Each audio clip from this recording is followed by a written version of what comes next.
What's going on, guys? Welcome to the channel. Today we're talking about DMZ in Call of Duty Modern Warfare 2. Let's jump right into it. Alright, so DMZ was officially revealed yesterday with all the streamers going out to the Call of Duty event. We got a chance to see quite a bit of gameplay from quite a bit of people, and so far I have to say I am very, very pleased with how the game is looking. The mode itself looks really, really interesting, and I will say perhaps a little bit underwhelming in a specific way. I think a lot of people were expecting something to just be just absolutely incredible, something that was really never before seen in Call of Duty. And to an extent, it is correct. We haven't seen this particular thing in Call of Duty before. But I think some people were hoping for and perhaps expecting a little bit more out of what it is.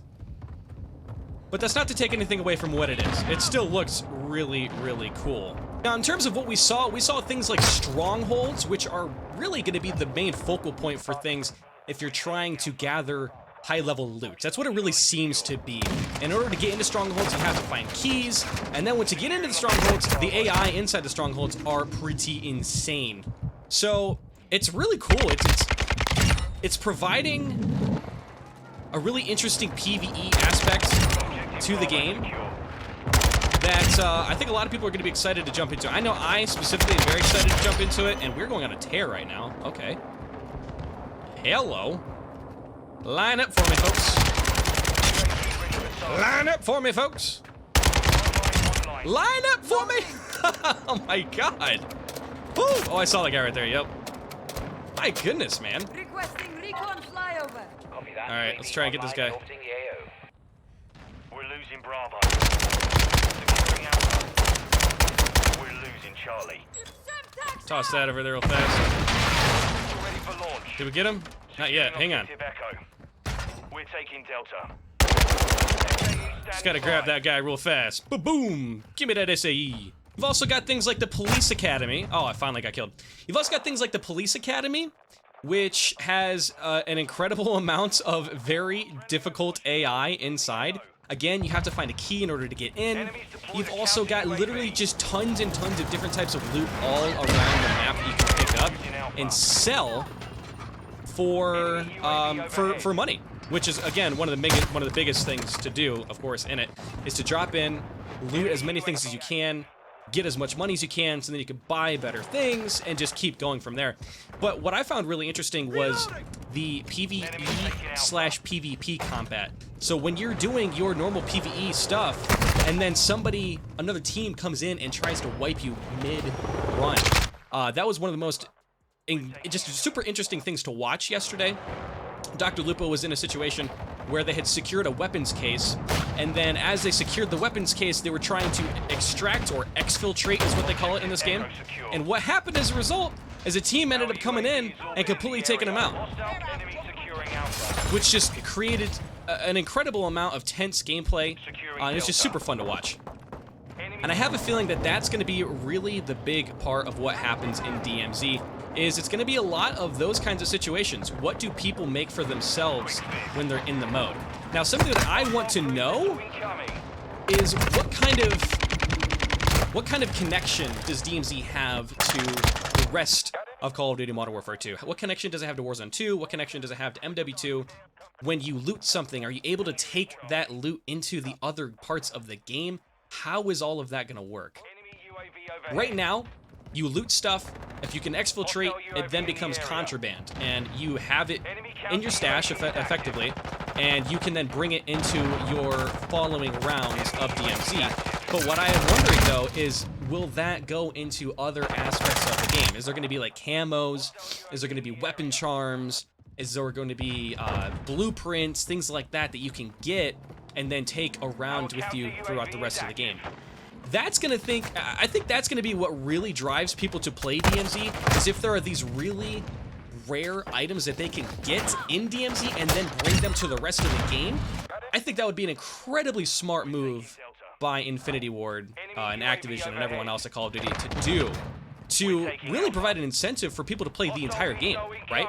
Because, I mean, if you think about it, I highly doubt that Activision wants people to just play one aspect of Call of Duty. Like, I highly doubt that they want people to just be Warzone players, or just be DMZ players, or just be MW2 players. I would assume that they would want people to play all aspects of the game, right? I mean, it's more engagement, it's more playtime, it's more metrics for them. Why wouldn't they?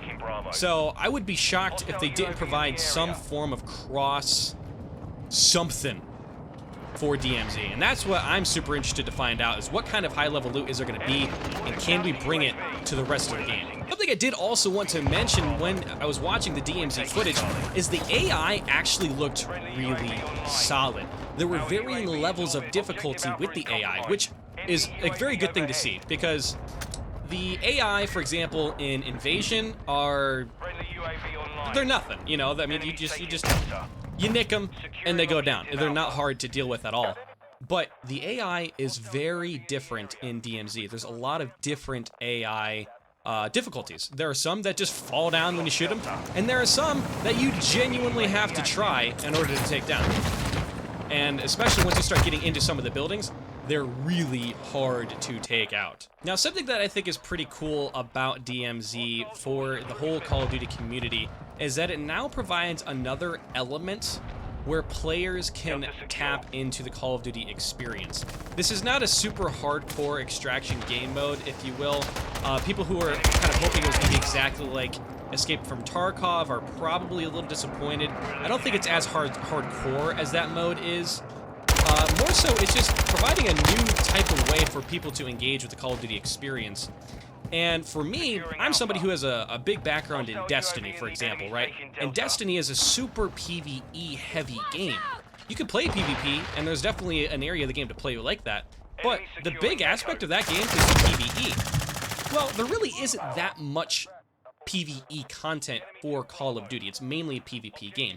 Of course, you have Spec Ops. There is that aspect, definitely. And you have the campaign, of course. But as far as something that's really in-depth and has a lot of resources and a lot of stuff going to it, there really isn't something like that in Call of Duty. But now there is. And I think that really opens up a new possibility, a new opportunity for players to, you know, kind of fall in love with the Call of Duty experience, but in their own way. And that's what I'm really excited about. And I'm also excited to take part in that because, like I said, I have a long history with these kinds of games too. Those are my thoughts on DMZ so far. Obviously, I'll have more thoughts when I actually get to play the game when it comes out on November 16th, and so will you. And speaking of that, let me know your thoughts on DMZ so far in the comments. Are you underwhelmed? Are you super excited? Are you a little pessimistic? What are your thoughts? I'm really curious to see what the greater set of people have to say about it. Also, check out my stream, twitch.tv/BuckeyeBreeze. I'm there live every day, sometime in the morning or afternoon, Eastern Standard Time, playing some MW2 just for you. I would love to see you guys over there. Like this video if you enjoyed, subscribe for more, and I will see you in the next one.